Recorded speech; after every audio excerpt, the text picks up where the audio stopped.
তাই বিবেকানন্দ পৃথিবীতে এত নাম, ধর্মের জন্য নয়, না হিন্দু ধর্ম, না মুসলিম ধর্ম, না খ্রিস্টান ধর্ম, সর্বধর্মের এক কথা, তুমি মানুষ হও। আরেকটি কথা বলি, আমাদের যে সমাজ অধঃপতনের কারণ, আমাদের কিছু জ্ঞান হারিয়ে গেছে এই সমাজ থেকে। তাই স্বামীজি বলছেন যে স্বার্থপর মানুষেরা বুদ্ধিমান বেশি নয়।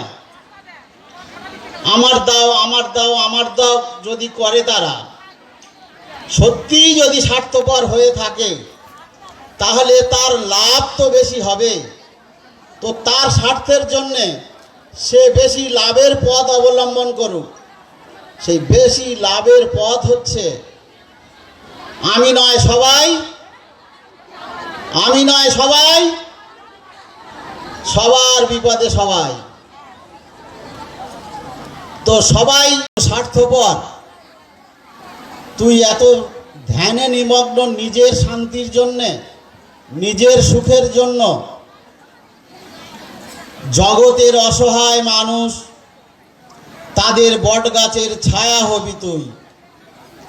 তুই এসব ভুল কাজ করছিস। তখন বিবেকানন্দ বুঝলেন যে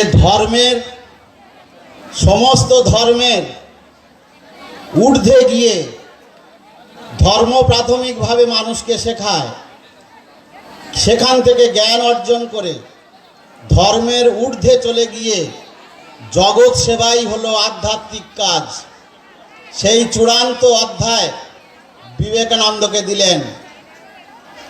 বিবেকানন্দ তারপরে যে ধ্যানটা করলেন, ভারতবর্ষ কিভাবে পৃথিবী শ্রেষ্ঠ ছিল, ভারতবর্ষের কোন সম্পদ ছিল, সনাতন জ্ঞান, মানবিক জ্ঞান, কিভাবে সেটা হারালো, কি করলে সেটা ফিরে আসবে, ভারত আবার পৃথিবীতে প্রথম স্থান অধিকার করবে।